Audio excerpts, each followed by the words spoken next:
அறம்பொருள் இன்பமும் வீடும் பயக்கும் புறங்கடை நல்லிசையும் நாட்டும் உறுங்கவல் ஒன்று உற்றுரியும் கை கொடுக்கும் கல்வியின் ஊங்கில்லை சிற்றுயிர்க்கு உற்ற துணை. அன்பான காலை வணக்கம் மாணவர்களே. நாம் இன்று பார்க்க இருக்கும் பாடம் தமிழ் 6ஆம் வகுப்பு இயல் 6 இலக்கணப் பகுதி. இலக்கணப் பகுதியில் சுட்டிலக்கணம் வினா இலக்கணம் பார்த்து கொண்டிருக்கிறோம். சென்ற பாடப்பகுதியில் அதாவது சுட்டு அப்படின்னா என்னன்னு பார்த்தோம். சுட்டு எழுத்துக்கள் எவை எவைன்னு பார்த்தோம். அப்புறம் அகச்சுட்டு செய்மை சுட்டு அண்மை சுட்டு அப்படின்னா என்னன்னு பார்த்தோம். அகச்சுட்டு புறச்சுட்டு என்னன்னு பார்த்தோம் இல்லையா. இப்போ நம்ம சுட்டு திரிபு அப்படின்றத பார்க்க போகிறோம். அந்த மாடு, இந்த வீடு, அந்த மாடு, அந்த மரம், இந்த ஆடு அப்படின்னு 4 உதாரணங்கள் கொடுத்துருக்குறாங்க. மேலே காட்டிய எடுத்துக்காட்டுகளில் மரம், வீடு ஆகியவற்றை சுட்டி காட்டும் அந்த, இந்த ஆகியவை சொல்லுக்கு வெளியே தனியே நின்றுள்ளன. அதாவது அந்த, இந்த அப்படின்றது இந்த மாடு, மரம், வீடு, ஆடு அப்படின்ற சொல்லுக்கு வெளியே நின்று இருக்குது. அடிப்படையில் ஆ இ என்ற சுற்றெழுத்துக்களே அங்கு, ஆனால் இங்கு அந்த, இந்த என்று மாறியுள்ளன. அவை தம் வடிவத்தில் இருந்து திரிந்து பொருளை சுட்டுகின்றன. எனவே இவை சுட்டு திரிபு. அதாவது சுட்டு திரிபுன்னு என்னன்னு தெரியுமா மாணவர்களே? சுட்டு அகச்சுட்டு புறச்சுட்டு பார்த்தோம். அகச்சுட்டில் ஆ அப்படின்ற சுட்டெழுத்தும் இ என்ற சுட்டெழுத்தும் சொல்லுக்கு உள்ளே இருந்து பொருளை சுட்டுவது அந்த, இந்த. அதே மாதிரி அவ்வீடு இவ்வீடு புறச்சுட்டு பார்த்தோம். பொருளுக்கு வெளியே நின்று சுட்டுவதாக அமைந்தது. ஆனால் இங்கே அந்த, இந்த என்னும் அகச்சுட்டு வந்து அதற்கப்புறம் பொருள் வந்திருக்கிறதுனால இது சுட்டு திரிபு.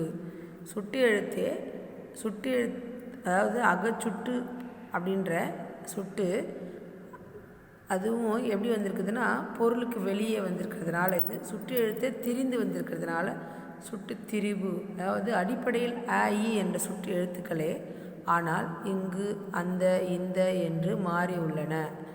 இவை தம் வடிவத்திலிருந்து திரிந்து பொருளை சுட்டுகின்றன. எனவே இவற்றை சுட்டு திரிபு என்று கூறுவர். இதுவரைக்கும் நாம் சுட்டு எழுத்து பார்த்தோம் இல்லையா. ஆ இ ஊ என்ற 3 எழுத்துக்களும் பொருளை சுட்டுவதற்கு பயன்படும் எழுத்துக்கள். அதனால் அதற்கு சுட்டு எழுத்துக்கள்னு பேர். அதில் ஊ என்னும் சுட்டு எழுத்து வழக்கத்தில் இல்லை. செய்மை சுட்டு, அதாவது தொலைவில் உள்ள பொருட்களை சுட்டுவதற்கு ஆ என்னும் சுட்டெழுத்து பயன்படுகிறது. அருகிலுள்ள அண்மை சுட்டு, அருகிலுள்ள பொருட்களை சுட்டுவதற்கு ஈ என்ற எழுத்தும் பயன்படுகிறது. அகச்சுட்டு சொல்லுக்கு உள்ளே நின்று சுட்டுவது அகச்சுட்டு. சொல்லுக்கு, அதாவது பெயர் சொல்லுக்கு வெளியே நின்று சுட்டுவது புறச்சுட்டு. சொல்லுக்கு வெளியே நின்று அந்த எழுத்து ஒரு சுட்டாகவே திரிந்திருக்கிறதுனால இது சுட்டு திரிபு பார்த்தோம் இல்லையா. அடுத்தது நாம் இப்போது வினா எழுத்துக்கள் அப்படின்னு பார்க்க போகிறோம். வினா எழுத்துக்கள், சுற்றெழுத்துக்கள் பார்த்தாச்சு. வினா எழுத்துக்கள் வினா எழுப்புவதற்கு அடிப்படையாக அமைந்த எழுத்துக்களை வினா எழுத்துக்கள்னு சொல்கிறோம் இல்லையா. ஆ இ ஆகிய எழுத்துக்கள் சுட்டுப்பொருள் தருவது போலவே சில எழுத்துக்கள் வினா பொருளை தருகின்றன. கீழே உள்ளவற்றை கவனிக்க. வினா என்பது கேள்வி என்பதும் பொருள் தருவன.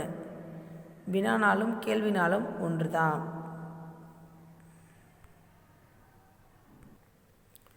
யார், எங்கு, நீயா இந்த சொற்கள் வினா பொருளை தருவதை உணரலாம்.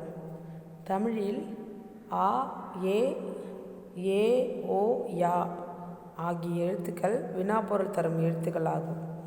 அதாவது வினா என்பது கேள்வி என்று பொருள் தருவன இல்லையா.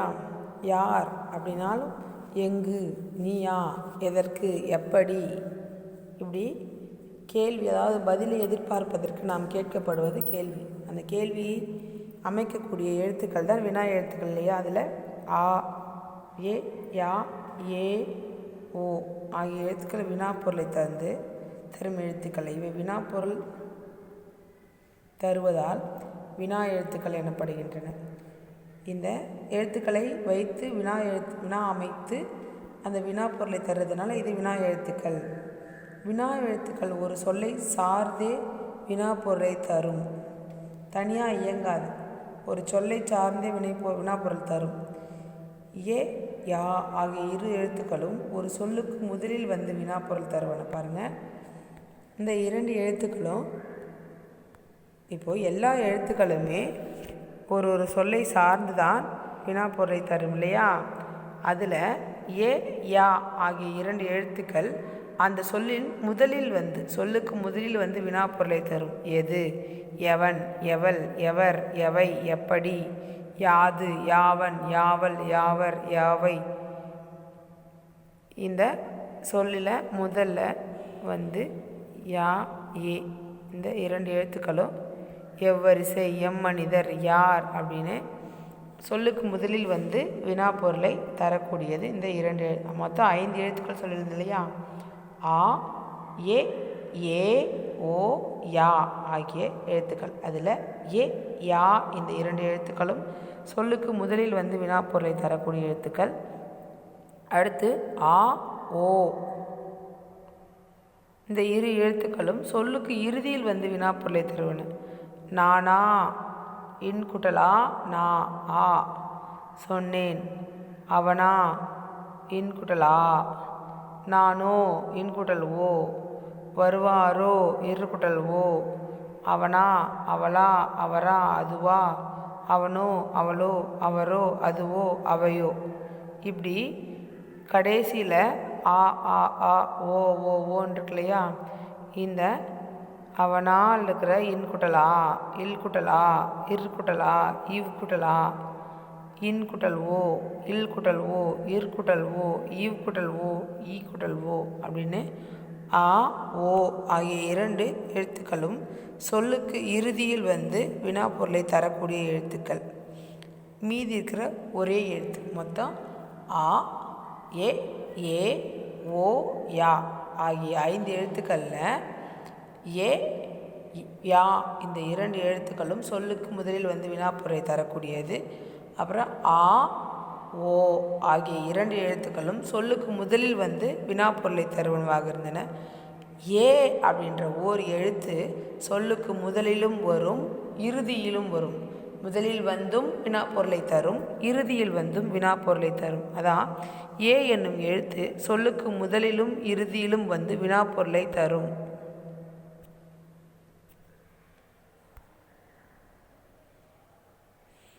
ஏன், யானே, ஏது, அவனே, ஏன், ஏது, யாரே, அனுப்புவா, அனுபவிப்பார். இங்கே பாருங்கள், ஏன் அப்படின்ல ஏ, ஏதில் ஏ, ஏன், ஏது அப்படின்றதுல முதலில் வந்திருக்குது ஏ ஏன்றது. அதுவே அவனே, அவன் கூட்டல் ஏ அவனே, அவளே, அவள் கூட்டல் ஏ அவளே, யாரே, இரு கூட்டல் ஏ ரே. ஸோ கடைசியிலும் சொல்லுக்கு இறுதியிலும் சொல்லுக்கு முதலிலும் வந்து வினாப்பொருளை தந்துள்ளது இந்த ஏ என்னும் எழுத்து. ஏ யா முதலும், அதாவது சொல்லுக்கு முதலிலும், ஆ ஓ இ மற்றும் ஏ,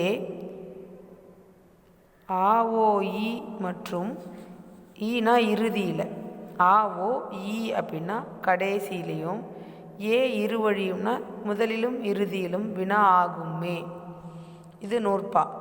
ஏயா முதலும் ஆ ஓ இ மற்றும் ஏ இருவழியும் வினாவாகுமே என்னும் நன்னூல் நூற்பா வினாவெழுத்துக்கள் எவை என்று குறிப்பதுடன் சொல்லுக்கு முதலில் வரும் வினாவெழுத்துக்களையும் சொல்லுக்கு இறுதியில் வரும் வினாவெழுத்துக்களையும் முதலிலும் இறுதியிலும் வரும் வினா எழுத்துக்களையும் குறிப்பிடுகின்றன.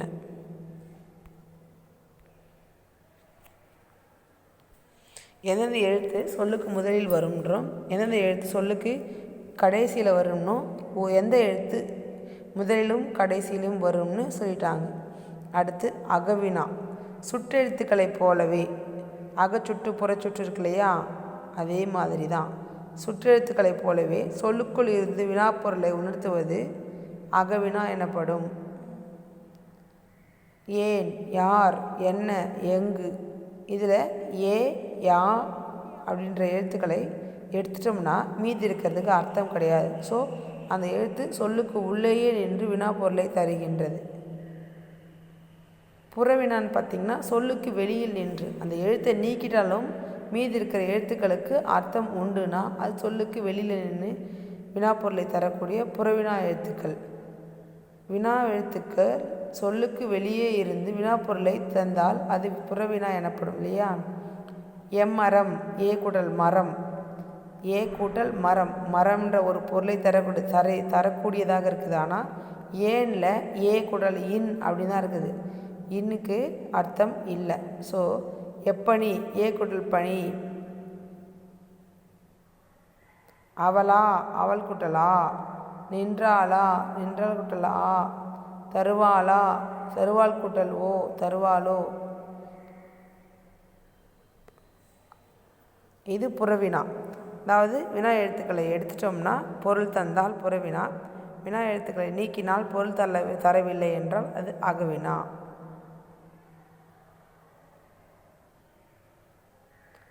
கீழ்காணும் வினாக்களுக்கு விடை எழுதுக அப்படின்னு. சுற்றெழுத்துக்கள் என்றால் என்ன?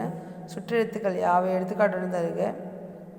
வழக்கில் இல்லாத சுற்றெழுத்து எது? ஓ என்னும் சுற்றெழுத்து எப்பொருளில் பயன்பட்டது என்பதை எடுத்துக்காட்டாக விளக்குக. அகச்சுட்டு புறச்சுட்டு சான்றுடன் விளக்குக. வினாவெழுத்து என்றால் என்ன?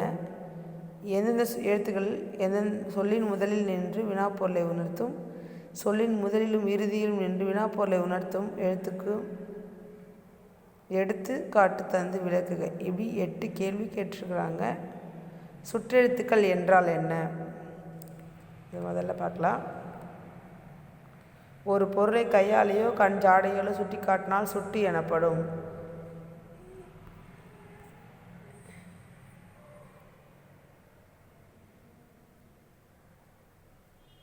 இது முதல் கேள்விக்கு பதில்.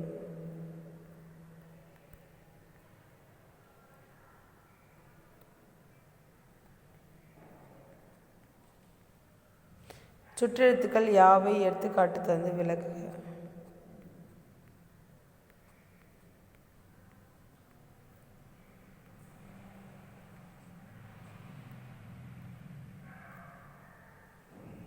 சுற்று எழுத்துக்கள் யாவை அப்படின்னு கேட்டிருக்காங்க. எந்தெந்த எழுத்துக்கள்லாம் சுற்று எழுத்துக்கள் அப்படின்னு கேட்டிருக்காங்க. உம்பர், அப்புறம் அக்கரை, அக்குளம்,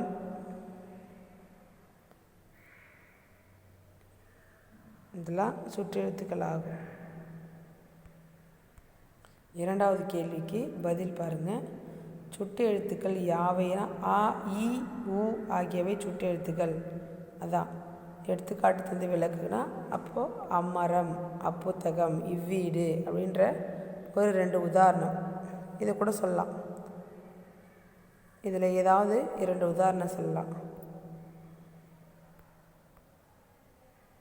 சுட்டு எழுத்துக்கு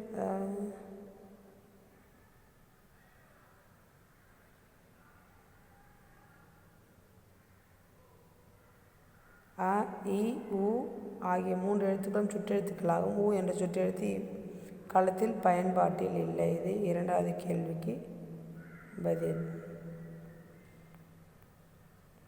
வழக்கில் இல்லாத சுற்றெழுத்து எது?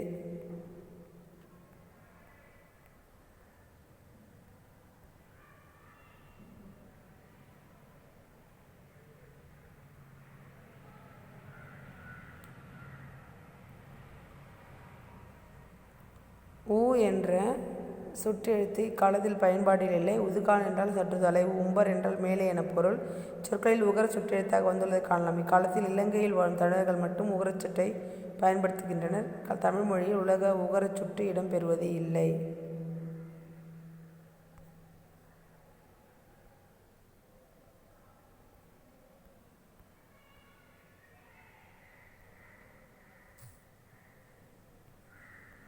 நான்காவது கேள்வி.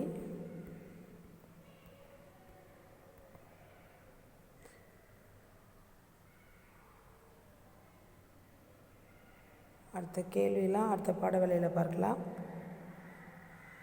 இதோடு இருக்கட்டும். நன்றி.